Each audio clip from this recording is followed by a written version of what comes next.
એક જ પ્રશ્ન સતાવતો હોય છે કે જમવામાં શું બનાવવું અથવા તો શાકમાં શું બનાવવું. તો આજ ડિમ્પલ્સ ડિશીસમાં ખૂબ જ હેલ્ધી, પ્રોટીન, વિટામિન, મિનરલ્સથી ભરપૂર 6 જુદા જુદા શાકની રેસીપી શેર થશે, જેને તમે બપોરે અથવા સાંજે જમવામાં લઈ શકો છો અને બધા જને પસંદ આવે તેવી રેસીપી રહેશે. તો પહેલી રેસીપી આપણે પ્રોટીન રીચ સબ્જી બનાવીશું. તો પહેલાં આપણે ગ્રેવી તૈયાર કરવા માટે 2-3 નંગ જેટલા ટમેટાના ટુકડા, 2-3 ઇંચ જેટલા આદુના ટુકડા અને 2-3 નંગ જેટલા મરચાંના ટુકડા ઉમેરી ગ્રેવી બનાવી લઈશું. જો તમારી ઈચ્છા હોય તો 2-3 નંગ ડુંગળી અને 2-3 ચમચી જેટલા લસણની કળી અથવા તો લીલું લસણ જે ઘરમાં હોય તે યુઝ કરી શકો, અથવા લસણ ડુંગળીને સ્કીપ કરી બીજા ઇન્ગ્રેડિયન્ટ્સની ગ્રેવી તૈયાર કરી શકો. આ રીતે ગ્રેવી તૈયાર થઈ ગઈ છે. તો હવે સબ્જી બનાવવા માટે મેં અહીંયા ફણગાવેલા મગ લીધા છે 1 કપ જેટલા અને ફણગાવેલા ચણા લીધા છે 1 કપ જેટલા. આ મગ અને ચણાને આટલા સરસ ફણગાવવા માટેની રેસીપી તમારે જોતી હોય તો આ રીતે મેં ડિમ્પલ્સ ડિશીસ ચેનલ પર રેસીપી શેર કરેલી છે. તમે ઘરે જોઈને આટલા સરસ કઠોળને ફણગાવી શકો છો. હવે આ ફણગાવેલા કઠોળમાં 2 ગ્લાસ જેટલું પાણી ઉમેરી અને આપણે તેને બોઇલ કરવાના છે. તો લગભગ 2 થી 3 સીટીમાં આપણા આ કઠોળ છે તે ફણગી જશે, કારણ કે ઓલરેડી તે પલાળેલા જ છે, ફણગાવેલા છે. એટલા માટે એ બફાય છે ત્યાં સુધીમાં આપણે આગળની પ્રોસેસ કરવા માટે 3-4 ચમચી જેટલું તેલ ગરમ કરીશું. તેમાં 2-3 નંગ સૂકા લાલ મરચાં, અડધી ચમચી જેટલી રાઈ અને 2 ચપટી જેટલી હિંગ ઉમેરી આપણી ગ્રેવી ઉમેરી અને આપણે તેને થોડીવાર ઢાંકી પછી ચલાવી દઈશું. ગાઈઝ, આ રીતે સબ્જી તૈયાર કરશો તો ઘરમાં બધાને પસંદ પણ આવશે અને તમને ઘરમાં શું શાક બનાવવું તે પ્રશ્નનો સોલ્યુશન પણ મળશે. અને સાથે આ રીતે સબ્જી બનાવશો ને તો તેના બેનિફિટ તો ઘણા બધા છે, કારણ કે પ્રોટીન રીચ સબ્જી છે. હવે અહીંયા ટેસ્ટ પ્રમાણે નમક અથવા 1 નાની ચમચી જેટલું નમક, 2 ચપટી જેટલી હળદર, 1 ચમચી જેટલું ધાણાજીરું પાવડર, 2 ચમચી જેટલો કાશ્મીરી લાલ મરચું પાવડર અથવા તીખાસ પ્રમાણે મરચું ઉમેરી શકાય. અને અહીંયા 1 ચમચી જેટલો ગોળ ઉમેરું છું, અડધા લીંબુનો રસ ઉમેરું છું. અહીંયા મેં ગોળ ઉમેર્યો છે કારણ કે સબ્જીને હેલ્ધી બનાવવામાં હેલ્પફુલ થશે. સાથે 1 ચમચી જેટલી કસૂરી મેથી ઉમેરશું અને પછી મિક્સ કરી દઈશું. હવે આપણે આપણી આ ગ્રેવી ઉપર થોડું તેલ દેખાવા લાગે ને ત્યાં સુધી ઢાંકીને ધીમા ગેસની ફ્લેમ પર કૂક કરવાનું છે. આપણે આ જે કઠોળ બાફવા મૂક્યા હતા ને તેમાં 2 સીટી આવી ગઈ છે. તો હવે ચેક કરી લેવાનું કઠોળ બફાઈ ગયા છે કે નહીં. તો જો સરસ મજાના બફાઈ ગયા છે. આની અંદર રહેલું પાણી પણ આપણે કાઢવાનું નથી, આ જ રીતે રાખવાનું છે. અને થોડી વાર બાદ આપણે ગ્રેવીમાં જોઈએ તો ઉપર તેલ દેખાવા લાગ્યું છે, મતલબ ગ્રેવી પણ આપણી સરસ કૂક થઈ ગઈ છે. ગ્રેવી ઉપર તેલ દેખાય ત્યારે જ આપણે જે બાફેલા કઠોળ છે તેને ઉમેરવા અને પછી આ રીતે મિક્સ કરવા. કઠોળની અંદર ભરપૂર પ્રોટીન હોય છે, તો ઘણા લોકો કઠોળ ના ખાતા હોય તો આ રીતે તેને તમે ખવડાવી શકો છો. હવે ફરીથી આપણે થોડીવાર માટે આપણી આ સબ્જીને કૂક કરવા માટે ધીમા ગેસની ફ્લેમ પર ઢાંકીને છોડી દઈશું. તો એકદમ સરસ મજાની થીક ગ્રેવી તૈયાર થઈ જશે. જરૂર લાગે તો થોડું પાણી ઉમેરવું, જરૂર ના હોય તો ના ઉમેરવું.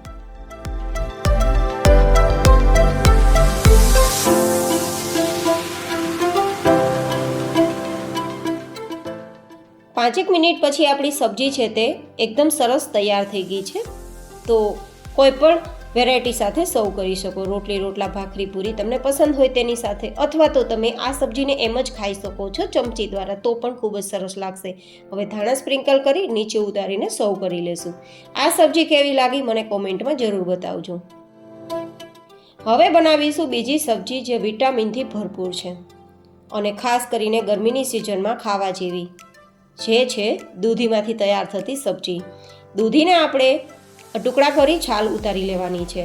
મેં અહીંયા 1 નંગ અને ગ્રામમાં જોઈએ તો 300 ગ્રામ જેટલી લીધી છે. તમે થોડી વધારે અથવા ઓછી પણ રાખી શકો. હવે આપણે દૂધીને આ રીતે મોટા મોટા ટુકડામાં કાપી લેશું.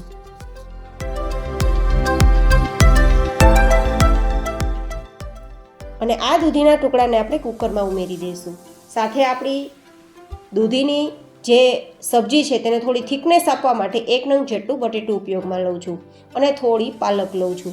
જો કે પાલક ઉમેરવી ઓપ્શનલ છે, પણ જો પાલક ઘરમાં હોય અથવા અવેલેબલ હોય, અત્યારે ગરમીની સિઝન છે, ઘણીવાર પાલક મળે પણ નહીં, જો મળે તો લઈ શકો, અધરવાઇઝ સ્કીપ કરી શકો છો.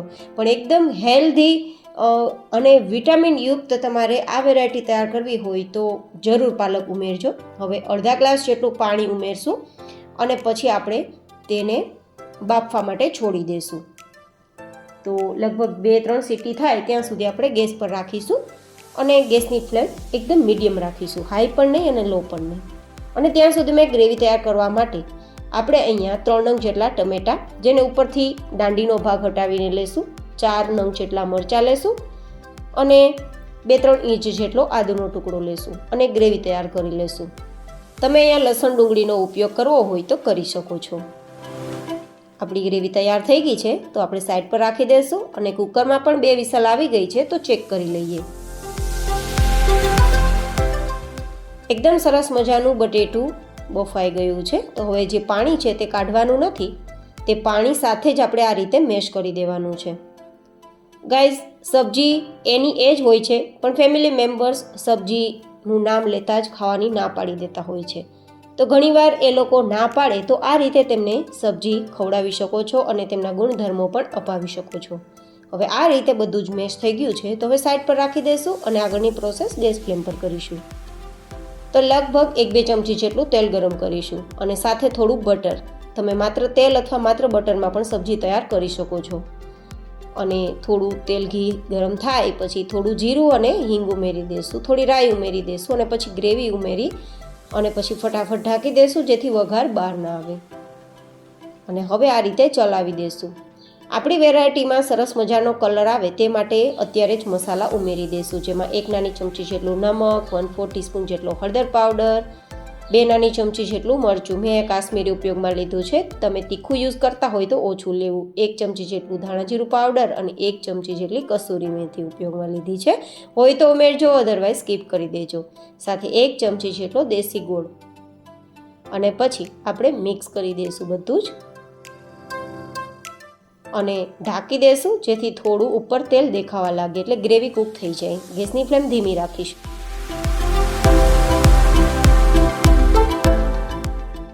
લગભગ 2 મિનિટ જેવો સમય થઈ ગયો છે. ગ્રેવી ઉપર તેલ પણ દેખાવા લાગ્યું છે, મીન્સ આપણી ગ્રેવી સરસ મજાની કૂક થઈ ગઈ છે. તો હવે આપણે બાફેલી જે દૂધી અને બટેટું હતું ને, પાલકવાળી દૂધી બટેટાવાળી, એ આપણે ઉમેરી દઈશું અને ચલાવી દઈશું.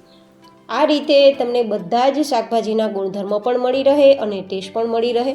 તો ક્યારે પણ આવો પ્રશ્ન થાય કે શું બનાવવું, ત્યારે તમે બપોરે કે સાંજે એની ટાઈમ દૂધીની આ વેરાયટી બનાવી શકો છો.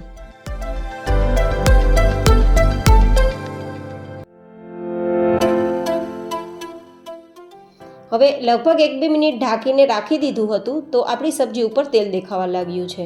જો તેલ દેખાવા લાગીએ તો સમજવાનું કે સબ્જી સર્વ કરવા માટે રેડી છે. તો ધાણા ઉમેરી મિક્સ કરી અને આ સબ્જીને આપણે સર્વ કરીશું. તમે બ્રેડ અને પાઉં સાથે પણ આ વેરાયટી ખાઈ શકો, કારણ કે આ એક પ્રકારની ભાજીનો જ ટેસ્ટ આપે છે. આ ટાઈપની ભાજી પણ તમે બનાવી શકો છો જો બીજા કોઈ શાકભાજી ઘરમાં ના હોય અને ભાજી ખાવાની ઈચ્છા થાય ત્યારે. હવે બનાવીશું ફાઇબર રીચ સબ્જી. ટીંડોળામાંથી આ સબ્જી બનશે કારણ કે ટીંડોળાની અંદર ભરપૂર ફાઇબર હોય છે. આપણે ટીંડોળાનો સંભારો તો બનાવતા જ હોઈએ છીએ, પણ ઘણીવાર ઘરમાં કોઈ શાક ના હોય ત્યારે સંભારાની જગ્યાએ ક્યારેક ટીંડોળાનું શાક પણ આ રીતે બનાવજો, જેથી ફાઇબર પણ મળી રહે અને શાકમાં શું બનાવવું તે પ્રશ્ન પણ સોલ્વ થઈ જાય. તો ટીંડોળાને ઉપર નીચેથી ડંઠળ હટાવી અને આ રીતે આપણે કટ લગાવી દઈશું. એક ઉપરથી આડો કટ અને એક નીચેથી ઊભો કટ આ રીતે લગાવી દઈશું, જેથી અંદર આરામથી મસાલો સમાઈ જાય. હવે આપણે 2 ચમચી જેટલા મગફળીના દાણા એક મિક્સર જારમાં ઉમેરશું, સાથે અડધા કપ જેટલા ગાંઠિયા. તમે ગાંઠિયા ના હોય તો અહીંયા સેવનો ઉપયોગ કરી શકો છો અથવા ફરસાણમાં જે કંઈ પણ પડેલું હોય, ચવાણું કે કંઈ પણ, તે પણ લઈ શકો છો. 2 ચમચી જેટલા તલ લેશું, 2 ચમચી જેટલો નારિયેળનો ભૂકો લેશું અને પછી એક પાવડર તૈયાર કરી લઈશું.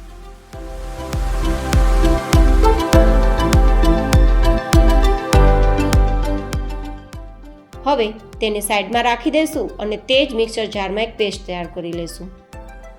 તો પેસ્ટ તૈયાર કરવા માટે 2 નંગ જેટલા મરચાંના ટુકડા ઉમેરી દઈશું, 3-4 ઇંચ જેટલો આદુનો ટુકડો અને તેની પેસ્ટ તૈયાર કરી લઈશું. તમે અહીંયા ડુંગળી લસણનો ઉપયોગ કરી શકો છો. તો આ રીતે પેસ્ટ તૈયાર થઈ ગઈ છે. તો હવે તડકા માટે 7-8 ચમચી જેટલું તેલ ગરમ કરીશું. અહીંયા થોડું તેલ મેં વધારે ઉપયોગમાં લીધું છે, તમે ઓછું પણ ઉપયોગમાં લઈ શકો છો. તો અડધી નાની ચમચી જેટલું રાઈ, જીરું અને હિંગ ઉમેરી સાતળી લેશું અને સતળાઈ જાય પછી આપણે ટીંડોળા જે તૈયાર કર્યા છે તેને ઉમેરી દઈશું. મેં અહીંયા કટ લગાવ્યા છે ટીંડોળાની અંદર, જેથી ટીંડોળા ફટાફટ બફાઈ પણ જશે અને આપણે જે મસાલો તૈયાર કર્યો છે ને તે ટીંડોળાની અંદર જતો રહેશે. હવે અહીંયા 1 નાની ચમચી જેટલું નમક ઉમેરી સાતળવા માટે ઢાંકીને છોડી દઈશું.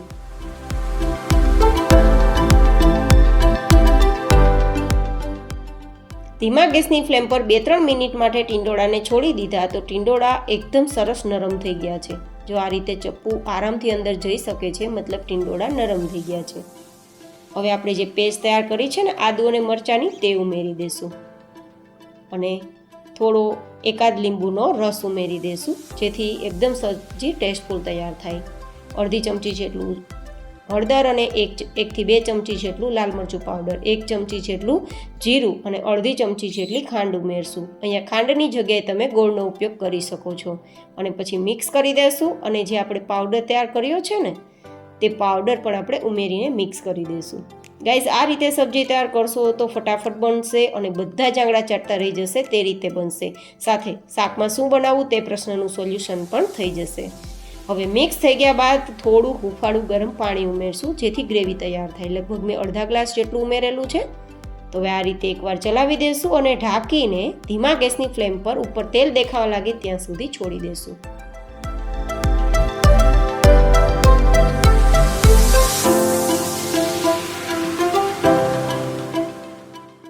1-1.5 મિનિટની અંદર જ ઉપર તેલ દેખાવા લાગ્યું છે. તમે જોઈ શકો છો આ સબ્જી બનતા બિલકુલ સમય નથી લાગ્યો. તો ફટાફટ આપણે આ સબ્જીને નીચે ઉતારી સર્વ કરી લઈશું.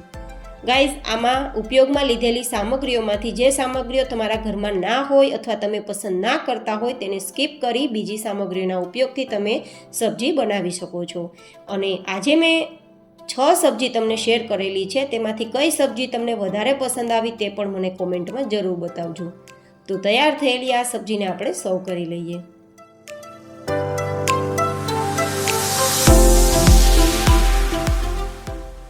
હવે બનાવીશું ઇમ્યુનિટી બૂસ્ટર સબ્જી. આ સબ્જીના તો જેટલા વખાણ કરીએ તેટલા ઓછા, કારણ કે કારેલા કડવા છે પણ ખૂબ જ હેલ્ધી છે, એ આપણે બધા જ જાણીએ છીએ.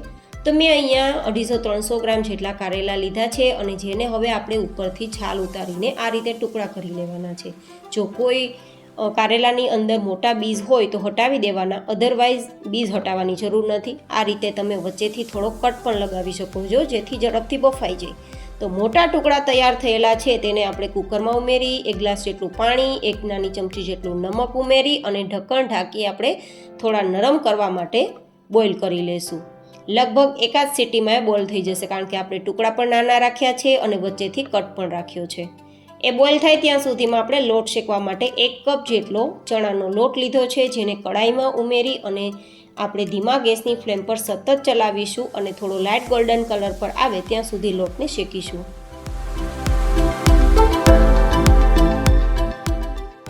બે મિનિટ જેવા ઓછા સમયમાં લોટ આપણો શેકાઈ ગયો છે, તો નીચે ઉતારી લેશું અને તે લોટને થોડો ઠંડો થવા દેશું.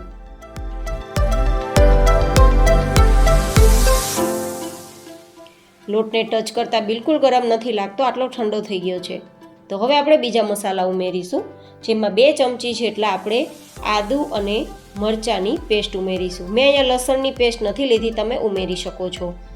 સાથે 2 ચમચી જેટલો આમચૂર પાવડર ઉમેરું છું, તમે લીંબુના રસનો ઉપયોગ કરી શકો છો. સાથે અડધી નાની ચમચી જેટલો શેકેલા જીરાનો પાવડર ઉમેરું છું, અડધી નાની ચમચી જેટલો હળદર પાવડર ઉમેરું છું અને 2 ચમચી જેટલું લાલ મરચું પાવડર ઉમેરું છું. તમે તીખાસ પ્રમાણે વધઘટ કરી શકો છો. 1 ચમચી જેટલું ધાણા જીરું પાવડર, 1 ચમચી જેટલું નમક, મેં અહીંયા નાની ચમચી ઉપયોગમાં લીધી છે નમક માટે, અને 1 ચમચી જેટલી લસણની પેસ્ટ. તમે આદુ મરચાંની પેસ્ટ સમયે પણ લસણની પેસ્ટ ઉમેરી શકો છો. થોડા ધાણા ને આ રીતે બધું જ મિક્સ કરી દઈશું તો એક સરસ મજાનો મસાલો તૈયાર થઈ જશે. આ રીતે આપણો મસાલો તૈયાર થઈ ગયો છે, તો તેને સાઈડ પર રાખી દઈશું.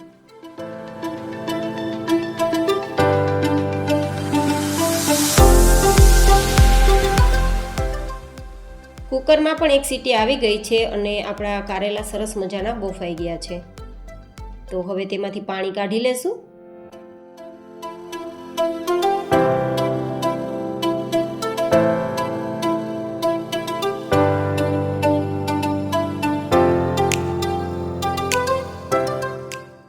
તો અહીંયા મેં લગભગ 3-4 ચમચી જેટલું તેલ ગરમ થવા માટે રાખ્યું છે. તેલ હલકું ગરમ થાય ત્યારે થોડા અહીંયા હું કાજુ લઉં છું, જેને આપણે થોડા ગોલ્ડન કલર પર આવે ત્યાં સુધી શેકવાના છે. જોકે કાજુ ઉમેરવા ઓપ્શનલ છે, પણ હું અહીંયા કાજુ કારેલાનું શાક બનાવી રહી છું, તો મેં અહીંયા કાજુનો ઉપયોગમાં લીધા છે. જોકે કાજુ ઉમેરવા ટોટલી ઓપ્શનલ છે, એ તમારા ઉપર આધારિત છે, તમારે ઉમેરવા કે નહીં. તો કાજુ ગોલ્ડન થઈ ગયા છે તો બહાર કાઢી લેશું અને હવે તે જ ગરમ તેલમાં આપણે કારેલાના ટુકડા ઉમેરી થોડી વાર ચલાવશું. તો આ રીતે સતળાઈ જશે કારેલા અને પરિણામે કારેલાના શાકનો ટેસ્ટ એકદમ સરસ આવશે. 1 મિનિટ માટે આ રીતે સાતળવાથી કારેલાનું શાક 2 ગણું સ્વાદિષ્ટ બને છે. અને હવે સારા કલર માટે થોડું તેલ દેખાય ત્યાં મરચું પાવડર ઉમેરી દઈશું. થોડું મરચું પાવડર ઉમેરવાથી તે કાળું નથી પડતું, પણ સબ્જીને એકદમ કલરફુલ બનાવે છે. ગેસની ફ્લેમ એકદમ ધીમી રાખવાની છે. 1 ચમચી જેટલો અહીંયા આપણે ગોળ ઉમેરશું, જેથી જે કારેલાની કડવાશ છે તે ગોળના કારણે ઓછી થઈ જાય અને કોઈ પણ વ્યક્તિ છે તે કારેલાનું શાક ખાવા તૈયાર થઈ જાય. અને હવે આપણે તૈયાર કરેલો મસાલો છે તે ઉમેરી બધું મિક્સ કરી દઈશું. આ શાક બનાવવું એ પણ એટલું સ્પીડી છે, એટલું ઝડપથી બને છે કે વાત ના પૂછો, અને સ્વાદિષ્ટ પણ એટલું કે વારંવાર બનાવીને ખાઓ. હવે અહીંયા આપણે કાજુના ટુકડા ઉમેરી અને ઢાંકીને 2 મિનિટ માટે છોડી દઈશું. ગેસની ફ્લેમ ધીમી રાખી 2 મિનિટ માટે આપણા શાકને આપણે કૂક થવા દીધું છે. તો મસાલા સાથે કારેલા એકદમ મિક્સ થઈ ગયા છે અને શાક એકદમ સ્વાદિષ્ટ તૈયાર થયું છે. હવે બનાવીશું કેલ્શિયમ રીચ સબ્જી, જે ઘરમાં કોઈ પણ શાક ના હોય ત્યારે બનાવી શકાય તેવી સબ્જી છે. તો પહેલાં તો ગ્રેવી તૈયાર કરી લેશું. તો ગ્રેવી માટે આપણે 1 કપ જેટલું દહીં લેશું અને તે દહીંની અંદર 2 ચમચી જેટલો ચણાનો લોટ ઉમેરશું. ટેસ્ટ પ્રમાણે અથવા 1 ચમચી જેટલું આદુ મરચાંની પેસ્ટ, અડધી નાની ચમચી જેટલું નમક, 1/4 ટીસ્પૂન જેટલો હળદર પાવડર, 2 ચમચી જેટલું લાલ મરચું પાવડર, 1 ચમચી જેટલું ધાણા જીરું પાવડર અને પછી સરસ મજાનું મિક્સ કરી ગ્રેવી તૈયાર કરી લેશું.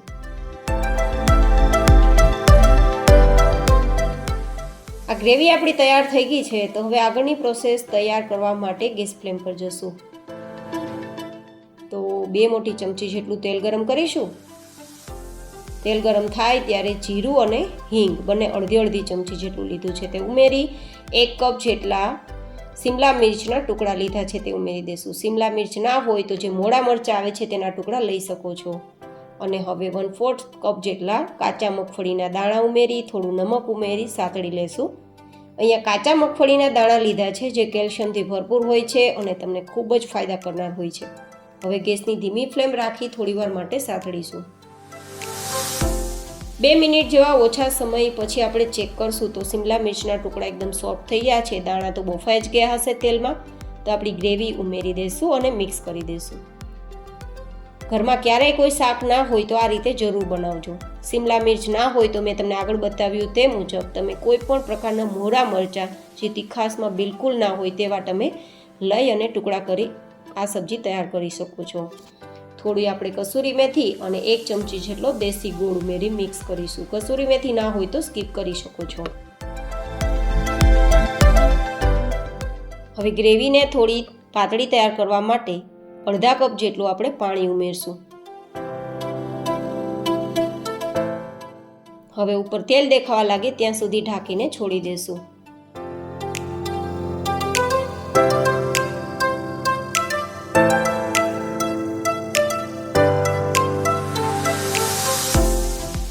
બે 3 મિનિટ જેવા ઓછા સમયમાં સબ્જી ઉપર તેલ દેખાવા લાગ્યું છે. તો ધાણા સ્પ્રિંકલ કરી મિક્સ કરી ચલાવી અને કોઈ પણ વેરાયટી સાથે રોટલી, રોટલા, પૂરી, ભાખરી કે પરોઠા સાથે સર્વ કરીશું. હવે બનાવીશું મિનરલ્સ યુક્ત સબ્જી. જેમના માટે એક પેસ્ટ તૈયાર કરવા માટે 2 ચમચી જેટલું મેં લસણ લીધું છે, 2 નંગ જેટલા મરચાં અને થોડા લીલા ધાણા. હવે આની અધકચરી પેસ્ટ કરી દઈશું.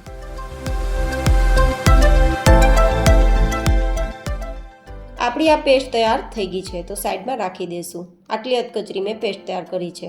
હવે તડકો તૈયાર કરવા માટે 2 થી 3 મોટી ચમચી જેટલું તેલ ગરમ થવા દેવાનું છે. પછી જીરું, હિંગ અને આપણે જે લસણ અને મરચાંની પેસ્ટ તૈયાર કરી છે તે ઉમેરી અને સાતળી દઈશું. ગેસની ધીમી ફ્લેમ રાખી થોડીવાર ઢાંકી દેશું. એકાદ મિનિટ પછી આપણી પેસ્ટ સતળાઈ જશે અને લસણનો કાચો ટેસ્ટ જતો રહેશે.